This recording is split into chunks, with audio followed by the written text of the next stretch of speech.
मेरे UP board class 10th के प्यारे बच्चों, मैं आपके लिए वन शॉट लेके आया हूँ। क्लास 10th का वन शॉट है साइंस में। और क्योंकि क्लास 10th का कोई बहुत ज़्यादा बड़ा सिलेबस नहीं है, इस वजह से केवल मैं वन शॉट लेके आया हूँ। और उसका पहला चैप्टर है, इसमें देखिए 3 पार्ट है आपके में। केमिस्ट्री है, फिजिक्स है, बायोलॉजी है। तो केमिस्ट्री का पहला चैप्टर है, जिस चैप्टर का नाम है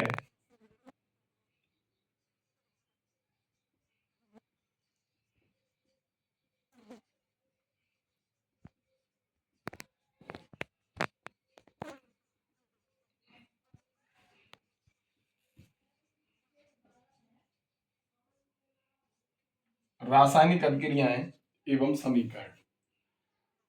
देखो, मैं सीधा बता दे रहा हूँ, मैं जो भी क्लासेस अपलोड होगा आपको वो टॉपिक से रिलेटेड होगा। अब ऐसा नहीं है कि मैंने आज ये करा दिया, मैं फिर किसी दिन मन आ गया तो मैंने एकदम फिजिक्स करा दिया, नहीं।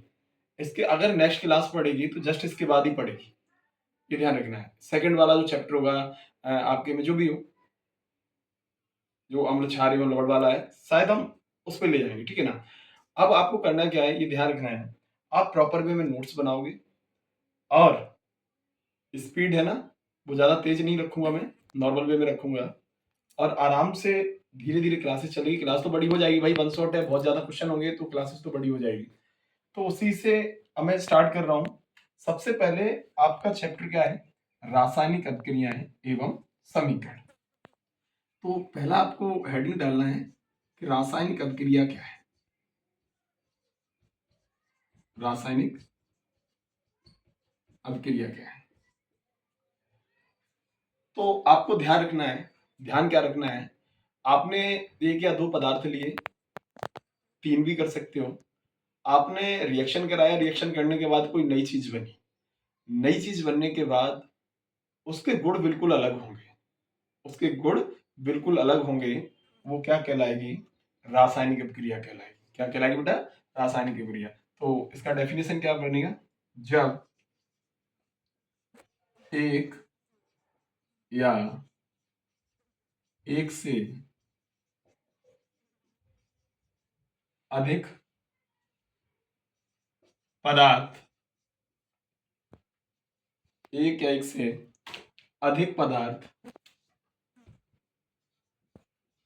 परस्पर क्रिया करके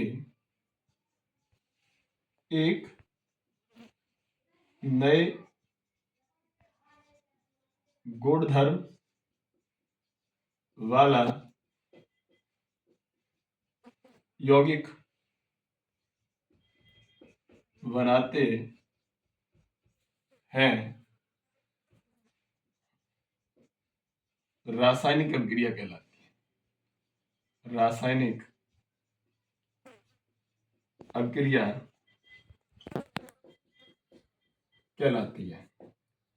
आपको ध्यान रखना है, क्या ध्यान रखना है कि आपने अब जैसे तुम कहोगे एक एक कैसे बनेगा भाई, आप जैसे आपने कोई पदार्थ लिया, फॉर एग्जांपल कैल्शियम कार्बोनेट ले लो। अगर आप उसको गर्म करोगे तो वो उसमें से गैस निकलेगी कार्बन डाइऑक्साइड, और एक पदार्थ बनेगा कैल्शियम ऑक्साइड। तो है क्या कि आप एक हो सकता है, एक से अधिक भी हो सकते हैं। आपने क्रिया कराया, क्रिया कराने के बाद अगर नया कोई पदार्थ बनता है, उसके गुण बिल्कुल अलग होंगे। ये सब के सब क्या कहलाएंगे, रासायनिक अभिक्रिया। फॉर एग्जाम्पल, इसका मैं एक एग्जाम्पल ले लेता हूं। जैसे मैंने एक पदार्थ लिया यहाँ पे, सोडियम। सोडियम, और उस सोडियम की क्रिया हम किससे करा रहे हैं, क्लोरीन के साथ करा रहे हैं। क्लोरीन जैसी क्रिया करेगा तो इस पे पॉजिटिव होता है और इस पे निगेटिव होता है। तो एक चीज बनेगी, पदार्थ बनेगा NaCl, मतलब सोडियम क्लोराइड बनेगा। सुन लीजिए, इस पे प्लस एक पॉजिटिव होता है, Cl पे एक निगेटिव होता है। ये दोनों आपस में बॉन्डिंग कर लेंगे, तो आपको फिर यहाँ कुछ करने की जरूरत नहीं है। यहाँ Cl कितना है, 2। तो फिर हम गुणा आगे करेंगे, क्योंकि यहाँ तो बॉन्डिंग हो गई है। तो फिर अगर मात्रा बढ़ानी है, क्योंकि रिएक्शन मेरी तभी सही होगी, आपने जिधर इतने पदार्थ मतलब जो भी चीजें मिलाई हैं वो, और जो भी चीज बनी है वो। अगर दोनों तरफ अगर जब तक बैलेंस नहीं होगा वो हमारी रासायनिक अभिक्रिया या रासायनिक समीकरण बिल्कुल सही नहीं होगा। तो फिर यहाँ Cl 2 हो गए। अब यहाँ 2 करने से Na कितने हो गए? 2 हो गए। 2 हो गए तो फिर हम यहाँ भी 2 का गुणा कर देंगे। अब हमारी ये रिएक्शन है बिल्कुल सही हो गई। यहाँ देखो ये क्या है? सोडियम। ये क्या है? Chlorine gas. ये सॉलिड है, ठीक है। ये कैसी है? गैस है। और NaCl इसका नाम है सोडियम क्लोराइड। Sodium chloride. और ये ठोस होता है, सॉलिड होता है, मतलब जिसको हम दूसरी भाषा में नमक भी बोल देते हैं, ठीक है। तो यही रासायनिक। अब ये इन चीजों जिनके जो गुण है ना, NaCl के गुण इन दोनों से अलग होते हैं, ये ध्यान रखना है। अब यहाँ देखो चीजें आपने कितनी मिलाई? 2 मिलाई थी। और बन क्या गया? चलो एक पदार्थ बन गया, एक यौगिक बन गया है जो NaCl है। इसके गुण बिल्कुल अलग होंगे, तो ये क्या कहलाएगी? रासायनिक अभिक्रिया, ठीक है। आप इसको नोट कर लो और इसको स्क्रीनशॉट ले लो, ठीक है। यहाँ सोडियम और क्लोरीन, आप सुन लीजिए 2 चीजें। और एक एग्जाम में एक क्वेश्चन पूछा जाता है कि अभिकारक क्या होते हैं, तो ध्यान रखना जो आपने पदार्थ मिलाया है, आपने क्या क्या मिलाया है? सोडियम मिलाया और क्या मिलाया है? क्लोरीन मिलाया है। तो रासायनिक अभिक्रिया में जो पदार्थ भाग लेते हैं वो बेटा क्या कहलाते हैं? अभिकारक कहलाते हैं। क्या कहलाते हैं? अभिकारक कहलाते हैं। अब बेटा जो रासायनिक अभिक्रिया जब हो जाएगी, होने के बाद जो चीज बनेगी, जो भी यौगिक बनेगा वो उत्पाद कहलाएगा, प्रोडक्ट कहलाएगा। क्या कहलाएगा? उत्पाद कहलाएगा। तो आपको डेफिनेशन देना है, वो अभिकारक किसे कहते हैं? तो रासायनिक अभिक्रिया में भाग लेने वाले पदार्थ, इन दोनों ने ही तो भाग लिया था, तो वो क्या कहलाएंगे? अभिकारक। उत्पाद क्या होगा? रासायनिक अभिक्रिया के फलस्वरूप जो यौगिक बनता है वो क्या कहलाता है? उत्पाद कहलाता है, ठीक है। तो आपको मैंने ये भी बता दिया है, आप इसको नोट कर लीजिए। हटा दे रहा हूं मैं।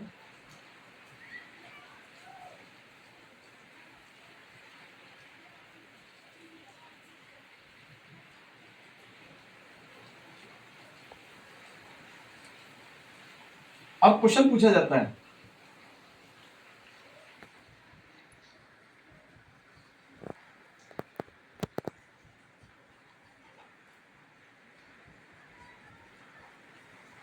रासायनिक परिवर्तन।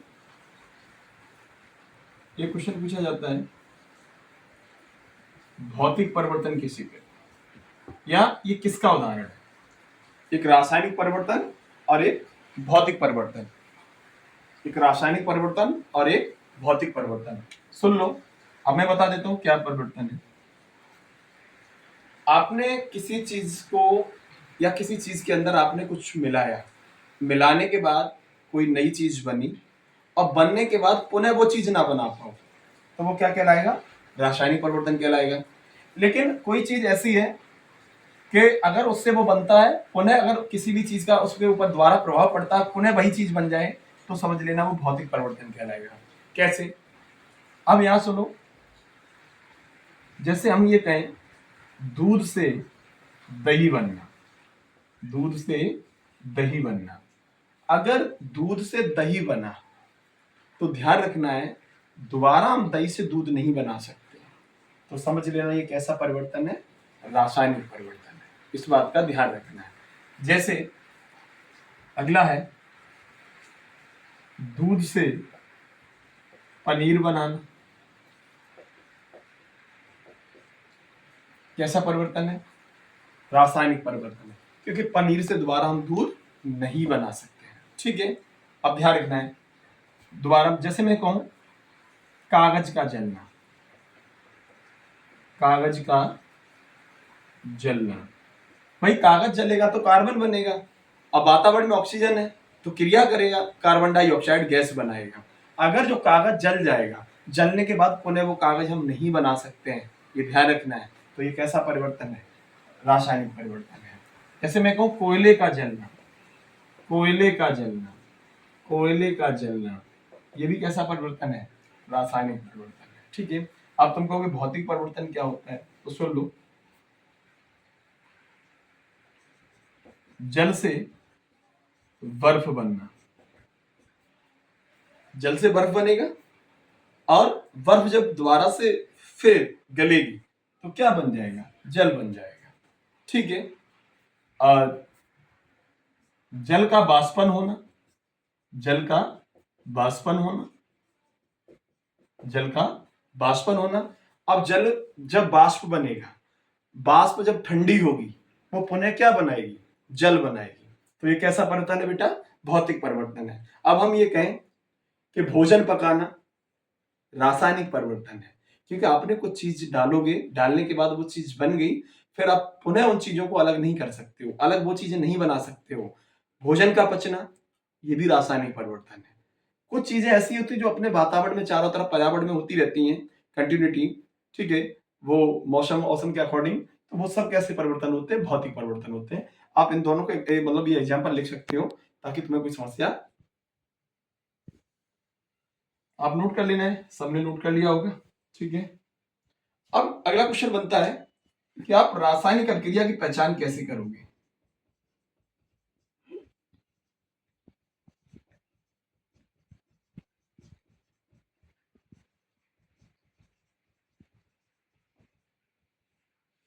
ये बोर्ड थोड़ा दिक्कत कर रहा है। मार्कर सही है, मार्कर सब चल रहे हैं, कोई दिक्कत नहीं है। बोर्ड है ना, इसके अंदर जो ऊपर जो प्लास्टर जो ऊपर से इसके लगा हुआ है, जो भी है, जो प्लाई लगी हुई है, वो थोड़ा मार्कर को है ना सोखती है, इस वजह से मार्कर है ना बार बार रुकता है। कोई दिक्कत नहीं है, चेंज होने वाला है जल्दी। रासायनिक अभिक्रिया की पहचान कैसे करोगे? तो सुनिए, अगर देखा होगा तुमने, जैसे पहला आ जाता है कि गैस अगर निकले, क्या? गैस का निकलना। किसका निकलना? गैस का निकलना,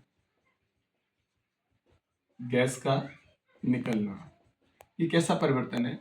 ये रासायनिक, वो ये किसके लक्षण है? रासायनिक अभिक्रिया के लक्षण है। आपने कुछ मिलाया, देखा होगा आपने, जब हम जो दुकान पे कलई लेके आते हैं, देखा होगा उसको पानी के अंदर डालते हैं, डालने के बाद उससे गैस निकलती है, देखा होगा एकदम खोलना स्टार्ट हो जाता है, एकदम गैसें निकलती हैं। तो क्या किसका कारण है? रासायनिक अभिक्रिया की पहचान का कारण है। ठीक है। दूसरा, अगर ताप में परिवर्तन हो रहा है, ताप में परिवर्तन हो रहा है, तब भी किसका कारण है? रासायनिक अभिक्रिया का लक्षण है। ठीक है। अगला, रंग में परिवर्तन आ रहा है, रंग चेंज हो रहा है, ये भी रासायनिक अभिक्रिया का लक्षण है। आप किसी चीज को छान के अलग करते हैं, अवक्षेप का निर्माण हो रहा है, अवक्षेप का निर्माण हो रहा है। अवक्षेप का मतलब है किसी चीज को हम लोग छान के अलग करते हैं, अवक्षेप का निर्माण हो रहा है, तो किसका कारण है? रासायनिक अभिक्रिया का है। ठीक है ना, तो आप इसको नोट कर लेना है। और और जैसे रंग में परिवर्तन हो रहा है, अवक्षेप का निर्माण हो रहा है, और कभी कभी अगर ये भी कह दे कि अवस्था परिवर्तन, क्या परिवर्तन? अवस्था चेंज हो जाती है, तब भी किसका कारण है? रासायनिक अभिक्रिया का लक्षण है। ठीक है ना, अवस्था परिवर्तन हो रही है तब भी रासायनिक अभिक्रिया का लक्षण। आप इनको सबको नोट कर लेना है और इसका स्क्रीनशॉट ले लेना। ठीक है, फिर मैं नेक्स्ट आगे कर रहा हूँ।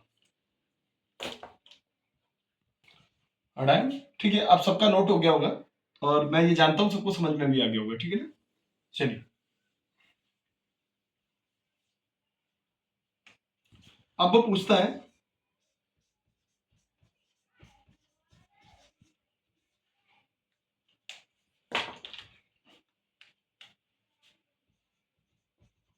रासायनिक समीकरण क्या है? तो आपको डेफिनेशन देनी पड़ेगी। रासायनिक अभिक्रिया में भाग लेने वाले, रासायनिक अभिक्रिया में भाग लेने वाले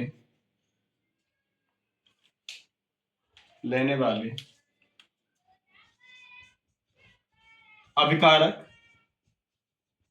अभिकारक व बनने वाले, बनने वाले उत्पाद, बनने वाले उत्पाद को प्रतीकों व सूत्र की सहायता से लिखना रासायनिक समीकरण कहलाता है। रासायनिक समीकरण कहलाता है। कैसे? अब मैं जैसे सोडियम को ले रहा हूं, ध्यान रखना है। तो सोडियम यहां रख तो सकते नहीं ना हम लोग, ठीक है। तो उसको समझाने के लिए हम किसके द्वारा डिफाइन करते हैं? उसको Na के द्वारा करते हैं। क्लोरीन गैस है, उसको हम रख तो सकते नहीं है, तो उसको डिफाइन करने के लिए हम किसका यूज करते हैं? Cl का। किसका यूज करते हैं? Cl का यूज करते हैं, ठीक है। किसका यूज करते हैं? Cl का। तो उसको हम किसके द्वारा डिफाइन करते हैं? क्लोरीन को, Cl द्वारा। तो इनके मानक रूप जो चिन्हों के रूप में आप लिखोगे, वही क्या कहलाएगा? रासायनिक समीकरण। रासायनिक समीकरण कहलाएगा, ठीक है। आप इसको नोट कर लो, स्क्रीनशॉट। ये थोड़ा बोर्ड का प्रॉब्लम है, बाद बाकी मार्कर मेरे पास बहुत ज्यादा पर्याप्त मात्रा में, देख लीजिए। लेकिन समस्या सबसे बड़ी ये है, ये बोर्ड है यही प्रॉब्लम कर रहा है। मैं देख चुका हूँ इसको, मैंने 2-3 मार्कर नए भी यूज किए हैं, लेकिन वो काम नहीं कर रहे हैं। बोर्ड ही चेंज करना पड़ेगा हमको, ठीक है। तो रासायनिक अभिक्रिया में भाग लेने वाले अभिकारक व बनने वाले उत्पाद, उन सबको आप प्रतीक और सूत्रों की सहायता से जब लिखते हो, वही क्या कहलाता है? रासायनिक समीकरण कहलाता है, ठीक है। आप इसको नोट कर लो या स्क्रीनशॉट ले लो। मैं जानता हूं आपको समझ में भी आ गया होगा, इसके लिए दे रहा हूं।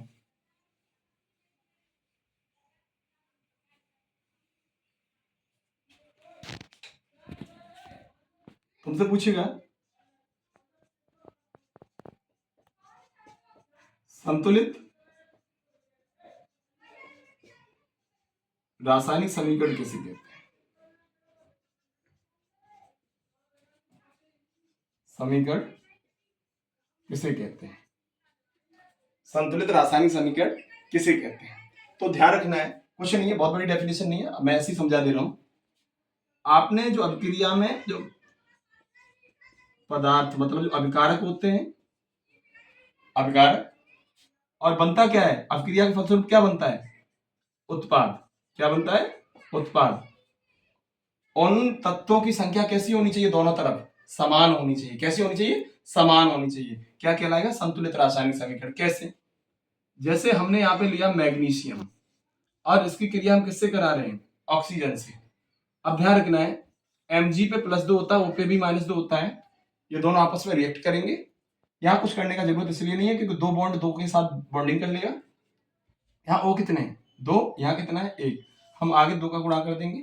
Mg कितने हो गए? 2, तो यहाँ 2 का गुणा कर देंगे। अब ये ध्यान रखना है कि यहाँ Mg कितने हैं? 2। इधर भी कितने हैं? 2। यहाँ ऑक्सीजन कितना? 2। तो यहाँ भी कितना है? 2। अगर अभिकारक में जो भी पदार्थ अभिकारक के रूप में जो भाग लेते हैं, उनके तत्वों की संख्या और उत्पाद जो बनता है उनके तत्वों की संख्या, यदि अगर दोनों की समान है, तो वो क्या कहलाएगा? संतुलित रासायनिक समीकरण। आप इसको लिख लेना है, ठीक है। आप नोट डाउन कर लेना इसका, मैं इसको हटा दे रहा हूं।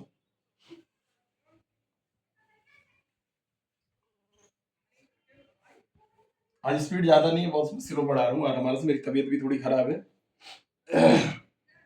इसकी वजह से। चलिए अब सुनो, अगला होगा रासायनिक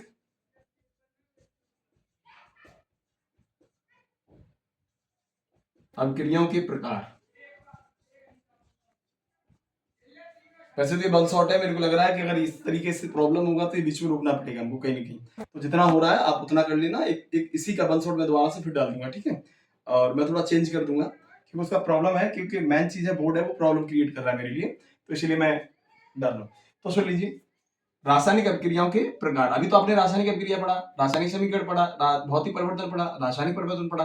अब हमने बताया कि रासायनिक अभिक्रियाओं के प्रकार। तो बहुत सी अभिक्रिया होती हैं। पहली जैसे योगात्मक अभिक्रिया,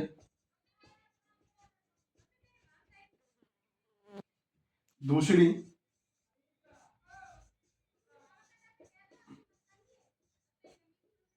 वियोजन अभिक्रिया।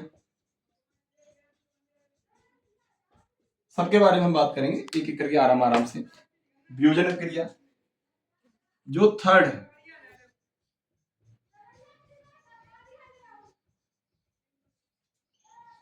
प्रतिस्थापन अभिक्रिया।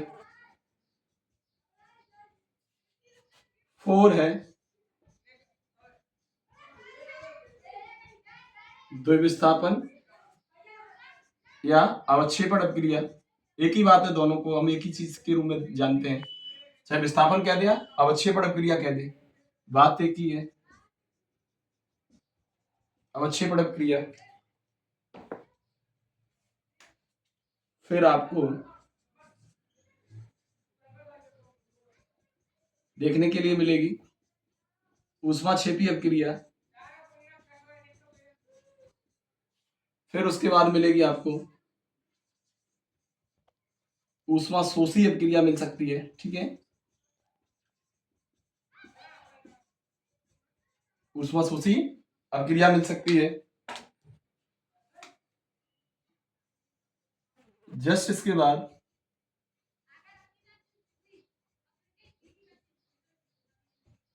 ऑक्सीकरण अपक्रिया मिल सकती है। इसके बाद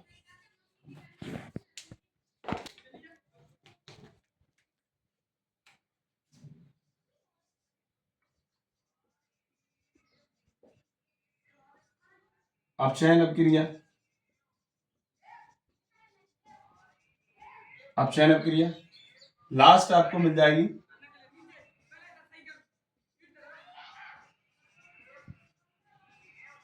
रेडॉक्स अपक्रिया। बस ये इतनी आपके में अपक्रियाओं के प्रकार है। पूरा चैप्टर इन्हीं अपक्रियाओं से डिपेंड है और उसके इन्हीं अपक्रियाओं पर डिपेंड है।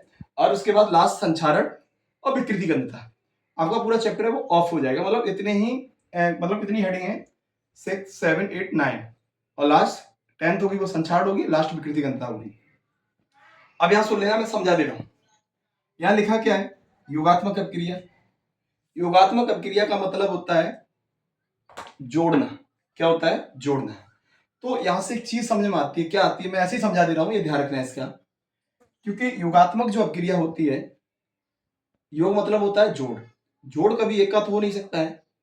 जब आप डेफिनेशन दोगे तो ये बताओगे दो या दो से अधिक पदार्थ, दो एक नहीं, क्योंकि जोड़ होता है एक का तो जोड़ हो नहीं सकता है, दो या दो से ज्यादा का होगा।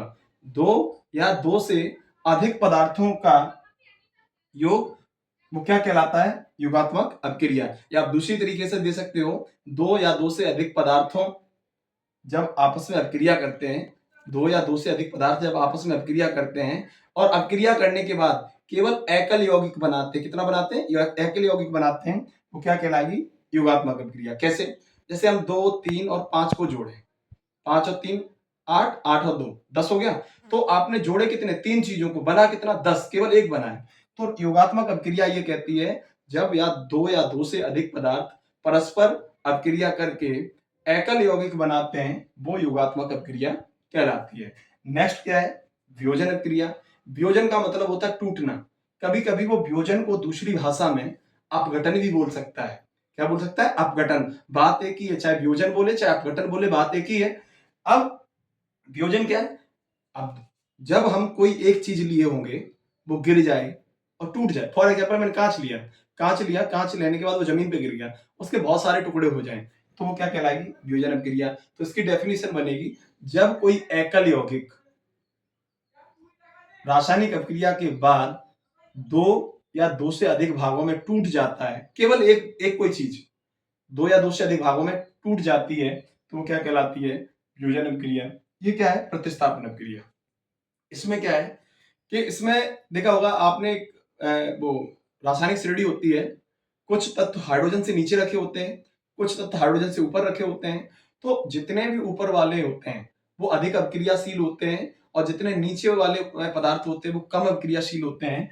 तो इसमें क्या होगा कि जब आप रिएक्शन कराओगे तो इसमें कोई एलिमेंट, अभी हम सब समझाएंगे विद एग्जांपल की, तो इस अपक्रिया में जो कम अपक्रियाशील वाला होगा उसके साथ कुछ न कुछ जुड़ा होगा, उसको उसकी क्रिया हम कराएंगे किसी अधिक अपक्रियाशील वाले पदार्थ से, वो क्या करेगा, उसके यौगिक को छीन लेगा और उसको वो अलग करके फेंक देगा, तो वो कहलाएगी प्रतिस्थापन अपक्रिया। अब यहाँ का लिखा है द्विविस्थापन या अवक्षेपण अपक्रिया। तो ध्यान रखना है, द्विविस्थापन या अवक्षेपण अपक्रिया का बेटा मतलब होता है अपने आयनों का अदला बदली कर लेना। फॉर एग्जाम्पल मैं समझा देता हूं, जब आपको कोई जरूरत पड़ती है और आप अपने पड़ोसी से कोई चीज मांगने जाते हो, तो वो ये कहता है हम चीज तो तुम्हें ये दे देंगे, उसके बदले तुम्हें हमें कुछ और देना पड़ेगा। तो वो जो अपने आयनों का जो आदान और प्रदान कर लेते हैं, वो कहते हैं तुम मेरा ले लो और अपना वाला मुझे दे दो। तो इसमें जब आयनों का अदला बदली होती है तो वो कहलाती है अवक्षेपण अपक्रिया। क्या कहलाती है, अवक्षेपण अपक्रिया। ऊष्माक्षेपी अपक्रिया क्या है, ये एक ऐसी अभिक्रिया है जिसमें ऊष्मा का वो ऊष्मा होती है वो मुक्त होती है, तो ये क्या कहलाएगी? ऊष्मा क्षेपी अभिक्रिया कहलाएगी। ऊष्मा शोषी अभिक्रिया क्या है? इसमें आप ऊष्मा को स्टोर करोगे, इसका अवशोषण करोगे, किसका? ऊष्मा का, वो क्या कहलाएगी? ऊष्मा वो ऊष्मी शोषी अभिक्रिया कहलाएगी। ऑक्सीकरण अभिक्रिया क्या है? आपने देखा होगा कि आपने किसी चीज को मतलब रिएक्शन कराया तो उसमें ऑक्सीजन का योग होता है और हाइड्रोजन की कमी होती चली जाती है, तो समझ लेना वो क्या कहलाएगा? ऑक्सीकरण अभिक्रिया कहलाएगा। अपचयन अभिक्रिया क्या है? जिसमें हाइड्रोजन का तो योग होगा, मतलब इसका अपोजिट होता है। अब इसमें हाइड्रोजन का योग होता है और ऑक्सीजन की कमी होती है, तो वो क्या कहलाएगा? अपचयन अभिक्रिया कहलाएगा। रिडॉक्स अभिक्रिया क्या है?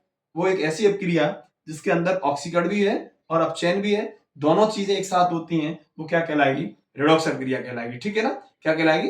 रिडॉक्स अभिक्रिया कहलाएगी। ठीक है, तो आप इतना समझ गए होगे। अब मैं हेडिंग बाई हेडिंग कंटिन्यू करता चला जा रहा हूं। ठीक है, और मेरे को ये प्रॉब्लम लग रहा है कि साथ साथ साफ नहीं दिख रहा किसी को, मैं पढ़ा रहा हूँ उसके साथ साफ नहीं दिख रहा है, तो कोई बात नहीं है, जितना अगर हो सकता है जितनी देर तक ये चल सकता है, फिर मैं देखता हूँ अगली जो नेक्स्ट क्लास जब अपलोड कर रहे हैं तो उसका क्या प्रॉब्लम है, तो मैं कुछ ना कुछ चेंज कर रहा हूँ फिर। ठीक है, तो जितना हो जाए आप उसको कर लेना है। और रही बात वन शॉट की, मैं फिर देख लूंगा एक और इसमें नेक्स्ट दूसरा पार्ट ले आऊंगा, तो ये फर्स्ट पार्ट कर दूंगा, उसको हम नेक्स्ट सेकंड पार्ट कर दूंगा। ठीक है, तो मैं इसको हटा रहा हूँ, अब इसमें केवल एक चीज रखूंगा, केवल योगात्मक अभिक्रिया, उसके बारे में हम आपको समझाएंगे। ठीक है, तो आपने सबने नोट भी कर लिया होगा इसको, तो अब इसी के बारे में हम बात करेंगे।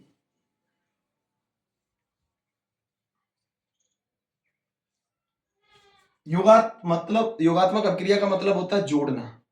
योगात्मक को दूसरी भाषा में हम लोग संकलन अभिक्रिया भी कहते हैं, संकलन अभिक्रिया या संयोजन अभिक्रिया, इन तीनों में से कोई नाम आ जाए, डेफिनेशन आपको यही देनी है बस। योगात्मक अभिक्रिया या फिर संकलन अभिक्रिया, या इसी को तीसरे और वे में हम संयोजन अभिक्रिया भी कह सकते हैं। ठीक है ना, तो इसमें हमें करना क्या है? योगात्मक अभिक्रिया में डेफिनेशन देनी है। जब जब जब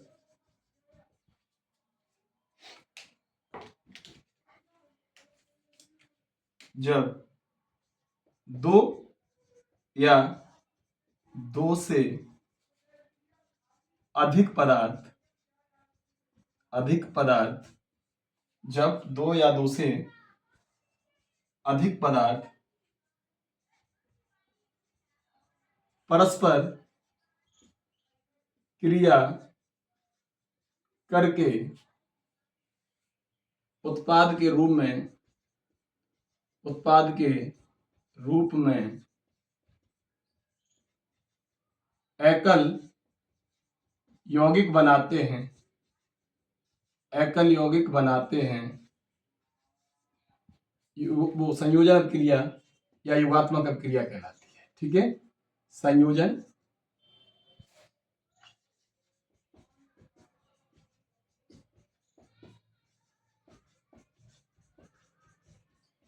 अभिक्रिया कहलाती है।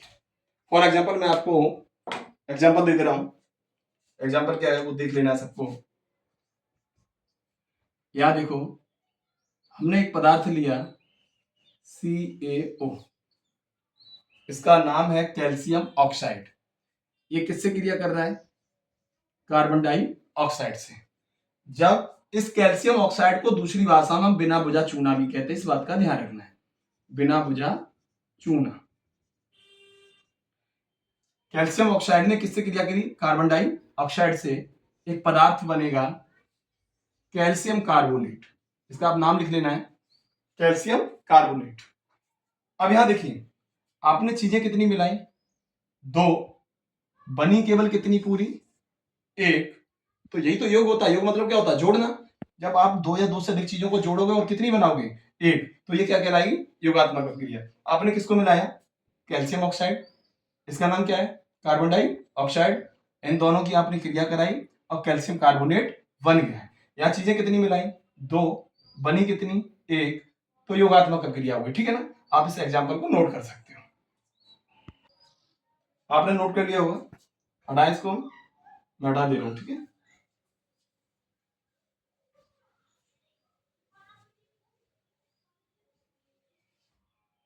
चलिए अब यहाँ पे मैं दूसरा हेडिंग डाल रहा हूँ, वियोजन अभिक्रिया। वियोजन अभिक्रिया, या दूसरी भाषा में इसको हम अपघटन भी बोल सकते, बात एक ही है, आप इस बात का ध्यान रखना है, ठीक है। अब इसमें आपको डेफिनेशन क्या देनी पड़ेगी। वियोजन, वियोजन का मतलब होता है टूटना। वियोजन का मतलब क्या होता है, टूटना। अब होगा क्या, जब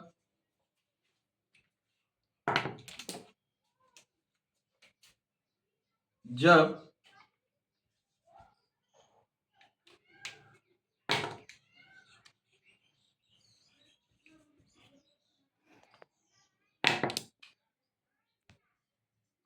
जब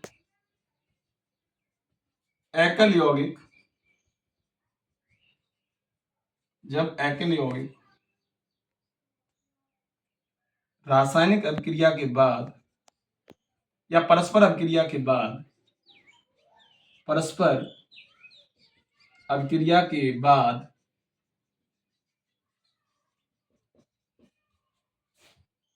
दो या दो से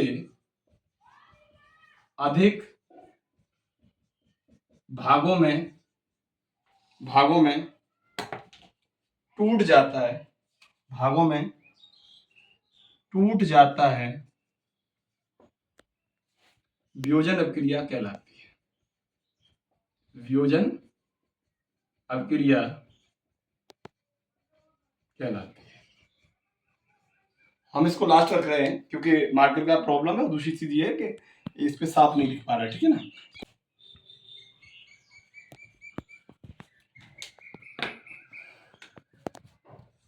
दो या दो से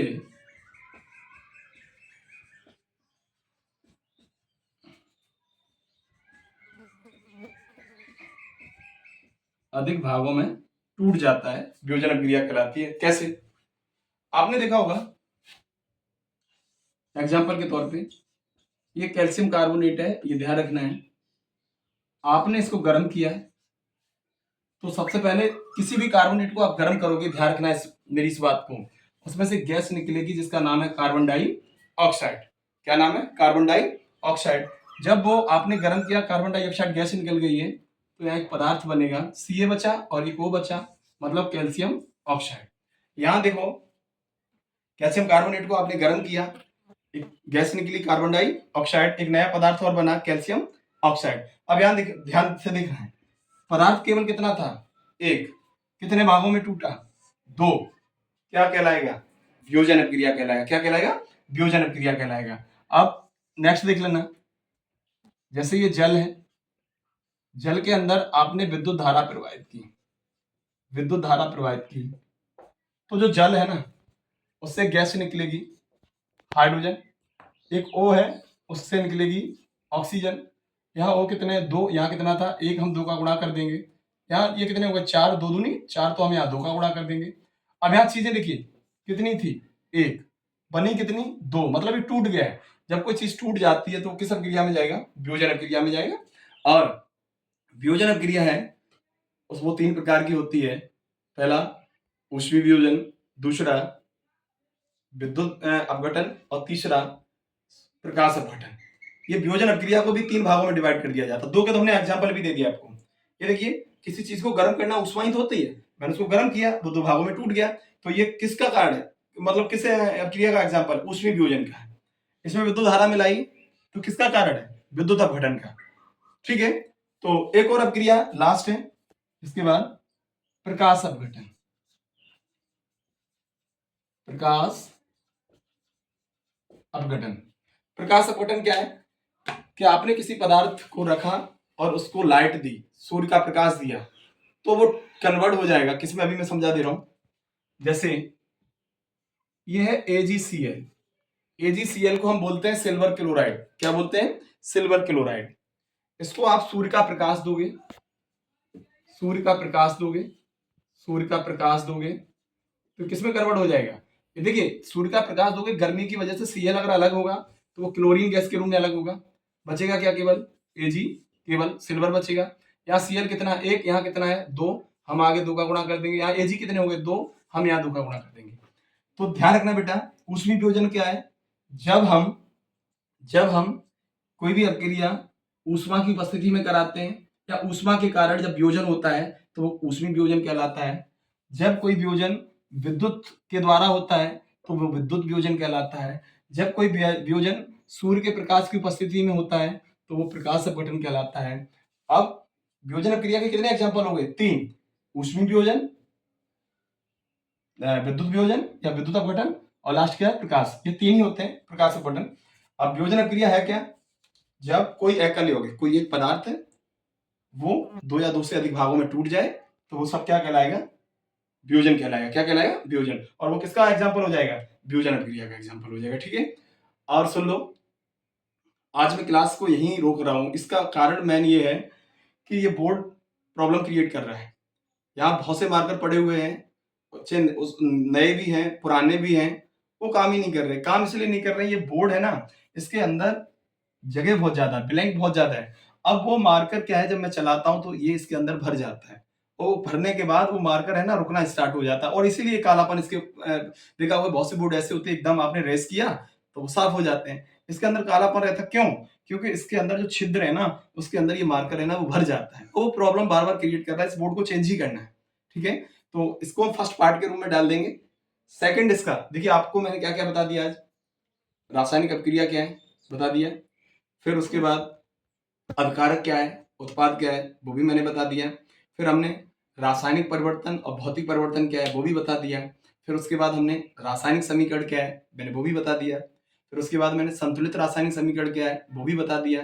फिर हमने रासायनिक अभिक्रियाओं के मतलब पहचान या लक्षण बताए थे, रंग बदलना, या ताप में परिवर्तन होना, या गैस निकलना, या फिर अवस्था परिवर्तन होना, या अवक्षेपण से प्राप्त होना।